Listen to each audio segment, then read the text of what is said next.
Hello, everyone. This is Steve Raack, CEO and co-founder of Vitalibis. I'm going to go through a presentation that I recently gave as a keynote speech into some industry executives from the multi-level marketing space or the MLM space. But it's also the foundation behind why I believe what I believe, why I started Vitalibis the way I did, and why I believe that the traditional MLM model in the United States will have challenges and continue to decline over the next several years. So I'm going to jump into the presentation. I have a lot to cover here, so I'm going to walk through it pretty quickly, and look forward to getting your emails and your text messages and everything afterwards, and happy to continue to speak on this. This is a little bit about my background. I basically grew up in an Amway house. I joined Amway as an independent business owner early on, so my love of the peer-to-peer sales model has actually always been there. I've really quite enjoyed it. I love the person-to-person side of things, and came back to the industry in around 2006 with Herbalife, worked there for several years, worked with Arbonne for several years, worked with Beautycounter for several years, helped launch Beautycounter actually with Greg. And then also did a lot of consulting in quite a few brands over those several years. So I've probably been inside about 20 different MLM brands, looking at data, doing strategy, doing comp plan analysis. That's the foundation of why I'm doing what I'm doing and why I'm talking about this and why I spent so much money building the technology platform that Vitalibis has as a SaaS platform for others to use as well, because I truly believe in this. But I have been on the business side, I've been in the consulting side, and I've been on the executive side of this industry for quite a while. This is probably one of my favorite quotes. Change is inevitable. Evolution, however, is optional. And that, to me, sums up the MLM space. It sums up this industry because we're changing, we're trying to change, but we're not evolving. We're not evolving in our thoughts. We're not evolving in anything of that nature. So I constantly look forward to ways that we can evolve this industry and continue to use the best aspects of it. Here's kind of one of my favorite slides that I put up there, is that we started out in this industry as distributors. We really didn't have the infrastructure that we have today. So people were going door to door, they were doing parties, they were ordering on pieces of paper, sending it up through telephone services. Products were coming down to specific people from the corporation or direct to the corporation, and others were coming to pick up products from their upline and so forth. And people were using butcher paper on walls rather than cool reports. So in the beginning of this industry, it was truly distributors, right? And then at the bottom, you'll see this transition of technology. So mainframe computers and fax machines and personal computers. And then all of a sudden the technology that we all think has been around forever, but it hasn't been around for a ton of times, but Facebook and Instagram and so forth. But a big change in this industry came when small parcel distribution happened, meaning we got door-to-door distribution rather than having to go up and pick up our product from our uplines. So we actually had the ability to, and cost effectively, get product to people's doors, and do that also supported by technology. We then moved from distributing product to kind of consulting people and moving into a stage of advisory work and consulting and pitching people on the benefits of product, and then having the infrastructure take care of it for us. But if you look at that kind of 2000 to 2010 cluster, Google, Amazon, Facebook, Instagram, Twitter, these things came available. And then kind of several years ago, you kind of had the social media algorithms. People will say a lot of times, it's like, wow, you know, those groups, those businesses really grew on social media in 2013, 2012, 2014. Well, that was kind of before those Facebook algorithms started shutting those things down. And then so we moved from kind of distributors to consultants, and then now we're in that influencer stage, right? We hear this term a lot, and that's used as a general term, but in the past we kind of represented one brand. I represent Arbonne, I represent Amway. Now most people are representing 3 to 5 different brands. They want to be an influencer in the sense of a person that has a lifestyle around fitness, or a person that has a lifestyle around skin and beauty and fashion. They're going to represent more than just one brand. So my philosophy has changed, that we don't represent one brand as a distributor or consultant. We are an influencer on a style of life that behaves well for us. And we sell a protein shake from this company, an eye cream from this company, a CBD bottle from this company, and that should be okay. We've had things in the past where this industry said only one business, you can't sell for anybody else. And those days, in my opinion, are also over. We should be encouraging people to represent more than one brand. If you represent one brand, you're kind of selling. rather than influencing. So you're saying this is the best company and everything they do is best. Well, not necessarily, right? There are other products that might be better in the industry that you can actually utilize. So this gives you kind of a transition port, and knowing that this is where we are today and where we've come from. But then again, I asked the question, then why does the MLM industry continue to use comp plans, technologies, and tools from the 1980s? So if we've evolved or changed, but we haven't evolved again. So you start to look at what's going on here, and we continue to try to put these strategies in place from the 1980s, and you'll see a lot of open headcount and different things in different MLM industries that are saying, I need a head lead of field development, or I need a head of sales. Well, those folks have old mindsets from the 1980s and the 1990s. So those are bringing those tactics. Those don't work anymore. So I have a phrase that I've been using for several years. What worked in the 80s does not work today. And actually what worked in 2017 doesn't work today either. In the top corner, you'll see that's how we used to study. That's how kids used to learn. In the bottom left corner, you'll see that's kind of what they do now to learn, right? We have evolved in many different areas, but our tools and techniques and philosophies within the MLM direct selling space are still stuck in the past. And so it's time to evolve. Those are my opinions. And so I like to support my opinions with information. So I did go out and I surveyed a lot of different people. I asked friends across the industry to pass this out to field leaders.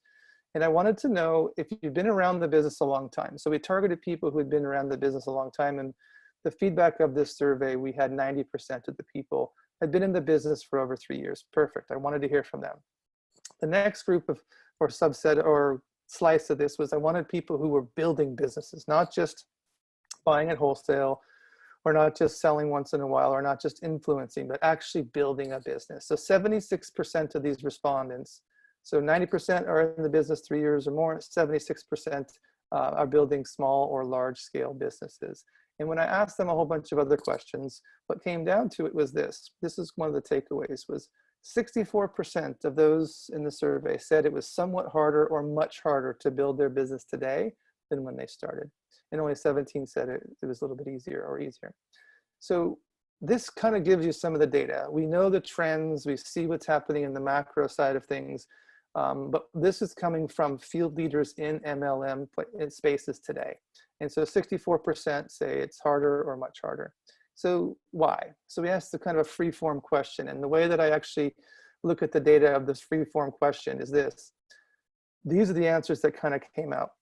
Stigma. We're still not, as an industry, getting away from this concept of a pyramid scheme, right? So there's still the stigma, and there's a large portion of people who will never buy nor sell or enroll in an MLM business. So we've alienated a large portion of the United States in that respect. The second category of grouping of things that MLM saturation and relevancy. So we start getting into relevancy. Is the model really still relevant? So that was interesting feedback from, again, field leaders. Saturation meant everything. There's tons and tons of MLM companies, and more are actually closing down, if you haven't noticed that. We'll get into that a little bit later. The third kind of grouping was compensation plans are just way too complicated, and they just keep changing. So companies continue to change compensation plans, and it's causing challenges and making it more difficult to grow businesses. Obviously, social media algorithms, the Facebook jails, the different challenges that we have. Another big area was that prices of our products are just too expensive in this space. And we're charging our most loyal people tons of shipping fees. So our most loyal customers, which are our consultants or ambassadors or whoever, are paying $10, $12 in shipping fees when the rest of the world is free or a lower price. We can get into the operations of why that is, or SG&A costs or inefficiencies, but that's kind of where they are. And then the last kind of grouping was there's a lot of people who are just tired. They're tired of rebuilding their businesses. They're tired of people leaving and taking their teams to another really exciting business. They're tired of not being able to hit those overall requirements that we have to keep having all these PQV requirements over a month. They're just tired, right? They're tired of building their business. They're tired of continuing that. So that's kind of one of those areas. What I would also suggest, and it wasn't in these pieces on the corporate side, we see the impact from Amazon Prime and Amazon, and we also see the impact on the regulatory agencies that are coming down upon MLM spaces. The FTC continues to issue warning letters. They continue to push the envelope on both product and income claims. And so just be careful, but those are causing challenges sometimes overnight, that are taking the knees out of certain companies because of those regulators. So those are other areas that are becoming difficult. As far as the gig economy is concerned, this is some data and some information out there. 43% of people have a side gig in the US, and 70% of that is for financial reasons. So that's a really good alignment also with the MLM space, right? That's typically where we find ourselves saying that we're kind of the grandfathers of the gig economy. But the gig economy, if you look at some of the names up there, what do they do better than anybody else? They've used technology to leverage the services. So Uber doesn't own all the cars, but they can give you customers and tell you where they're going and then pay you. And so they're using technology to make things easier, make things faster, make things simpler. And also, I just have to show up, open my app, and get some customers. That's not simple, but there's a lot of folks out there. You get the gist of it. These new companies are using technology to enable the evolution versus sticking back in the 1980s, etc. This gives you an idea of where we've seen the trends growing in the gig economy in the US. So 7% to 43%. Again, this is a place that people are not finding the money that they need in certain jobs that they have, or they are having multiple gigs. Again, some people actually have 2 or 3 or 4 of these side gigs that are helping them on a day-to-day basis and don't have a full-time job. But this is kind of where we get back to the MLM space for a second. So many people say the MLM industry is the birthplace of the gig economy. I've heard that for many years. And when you look at the MLM direct selling space in a sliver of its own little world, you can see that it's $35 billion in the US as of the recent numbers that I have. And it's growing a little bit, but nothing crazy. And so people get really excited in the MLM space that we're a $30+ billion industry in the United States. And again, if you look at that number directly, you're seeing some companies rise, you're seeing some companies fall, you're seeing teams moving from one company to the next, etc. But overall, this is kind of the trend since 2008. The challenge I have is that the MLM space is not keeping up with the gig economy nor the e-commerce economy in the US. And that blue line across the bottom, that's MLM. I showed you, it didn't change a ton in relative nature from 2008 to today. But look at the orange line. That actually is the e-commerce business in billions of dollars in the US. So where we've looked at this thing in a microcosm of MLM, we think that that's an amazing place. Look at the change that's happened in the digital world, in the e-commerce world, and we're not keeping pace. And if you actually put that back into some of the percentages, in 2007, MLM was 23% of e-commerce. All right, $136 billion e-commerce business. Now e-commerce is over $500 billion, and MLM is still in this kind of $30 billion space. So as technology has come, as the gig economies continue to move, as we've continued to make advances, and people and more people are coming into the gig economy, we're not seeing a massive increase in the MLM space. So again, more indicators that this model is not the appropriate model for the future. And then highlighted down here, in 2018, based on some of the DSA data, 1 million people in the US were full-time MLM, 5.2 were part-time, when the gig economy had 50 million people in it. And again, if you go back and look at certain things, there's a lot of people in this gig economy that will never touch an MLM business because of the stigma, because of the reputation. And so the last piece on this data section, so again, data, not emotion, I like to put that stuff out there, is that the gig economy, the average income for that person is between $200 and $500 a month. Of course, there's gonna be people who make way more, there's gonna be people who make less, just like the MLM space. But the average MLM person is less than $100 a month. There are some income disclosure forms on the market today, on the internet today, that you can find that have 99% of the people who enroll in an MLM company make less than $100 a month. So the money is all going to 1%. So if you start to look at all this data, you start to move this stuff around, we are making money in traditional MLM companies for all those reasons that we talked about before. I did take income disclosure forms from across the industry, from jewelry to athleisure to skincare to nutrition to homeware, and I put them in a big spreadsheet and looked at kind of where things were and what titles were and what volumes were. And this is kind of what it broke out to be. 70% of people that enroll in across the board on average make nothing, do nothing, or just discount shop. So they're pushing a lot of volume into these MLM spaces just as discount shoppers, but they're considered or qualified as a consultant or independent business owner. There's about 12% of people who make less than $300 a month. That's, I'm calling it a hobbyist. There's 12% of the people that make between $300 and $1,000 a month, and then you can see the difference.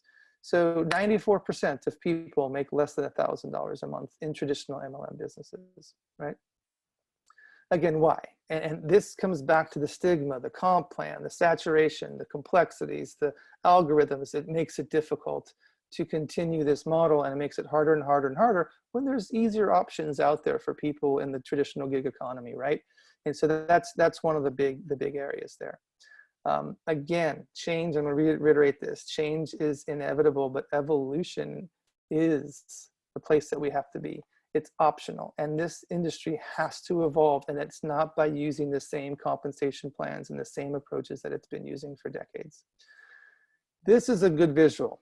So today's gig economy person with the affiliates or influencers, there's really kind of three major strategies, three sections they do: enroll, post, and then earn money. That's what they do. They're not building teams. They're not focused on training.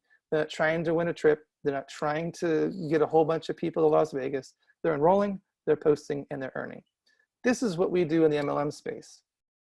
Okay, do you want to be a customer, or do you want to be a preferred customer? If you're a preferred customer, how about upgrading?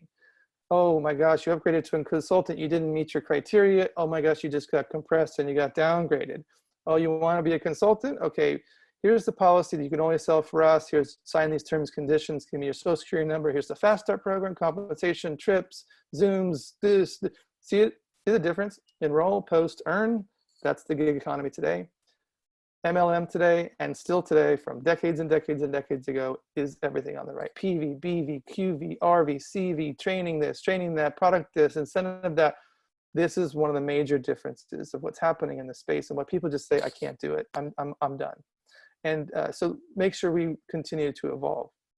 Traditional MLM is just too complex. Hopefully that last slide showed you that it's just too complex. We have to simplify the business.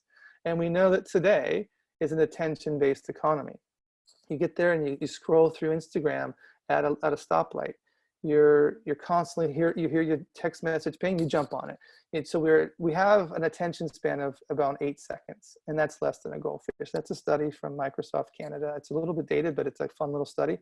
So if you think about the attention, and then you go back to that slide and you say, this is what I want you to do, and if you don't do it, then you're gonna get compressed, you get downgraded, and then morale goes down, and then I gotta build back my team again. Remember that conversation we had of why is it harder and harder? Because people just are done. They don't wanna do that. They wanna enroll, they wanna post, and they wanna earn. And so we wanna move this industry back to the basics. You've gotta have safe, high quality products. You have to have competitive pricing and a free shipping option. You gotta have some kind of a social linkage to it. You have to have a simple framework for gig economy income. And that allows the enroll, post, and earn allows people to use what I call social currency. They can actually be out there and not just be pitching again one brand, but they can prove value to their followers. The content, the postings, the insight, the reasons why they like these products. So they have this currency that they're building up socially. And then that actually can bring them capital and income. And then we also have to have improved and supported technology, because today there's so much technology in this industry that is just holding things back. I love this kind of thing on the right side. I just want to drink coffee, create stuff, and sleep. I think that's pretty much what the industry feels like. That's pretty much what the entrants feel like. That's what influencers feel like. They want to drink coffee, create stuff, and sleep. Keep them doing all kinds of stuff. So traditional MLM is focused on tons of complexities. Our price points are typically higher, so that we can pay for the comp plan. Our shipping fees are higher because we have to make some money. There's a lot of these MLM companies that make money, actually make revenue and make profit on shipping fees. So let's get rid of that. If you want to be competitive, again, you make sure that we're looking at the right places. We have to have technology continues to be a challenge. We have to increase the technology involved in that space. And there can't be this constant pressure of recruiting. Constant pressure of recruiting makes most people want to be like, I'm done. I don't want that. I don't want another job. I'm out. And then we have to also allow people and be comfortable with it that people need to represent more than one brand. On the comp side of things, we hit people with annual fees and monthly fees. We have every acronym in the book. We have 50% this, one leg this, cycles on right leg or left leg. You just kind of have to go through all this chaos to understand where your money is coming. We have 3 of these and 2 of those, compression and breakaway and generations and all that kind of stuff. And I come from this space. I used to write compensation plans. I know exactly what we used to do, especially when we started doing them in the 2000, 2012, 2014 timeframe. We had to make all these complexities. And I fully believe that. I don't believe that anymore. I believe the simpler, the better.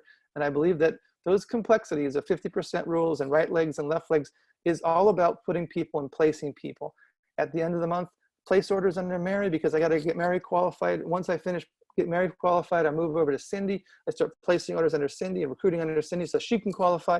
And we start to play that game every single month. I can tell you that that group of people who want to do that is a smaller and smaller and smaller group of people in the United States. They want to enroll, they want to post, and they want to earn. They don't want to do all this complexities. They want to draw out the different types of diagrams and so forth. So again, that's traditional MLM. The Vitalibis objective, honestly, was to remove every single one of those friction points. I have a COO background. I've been interim CEO and COO of multiple companies, strategist in multiple companies.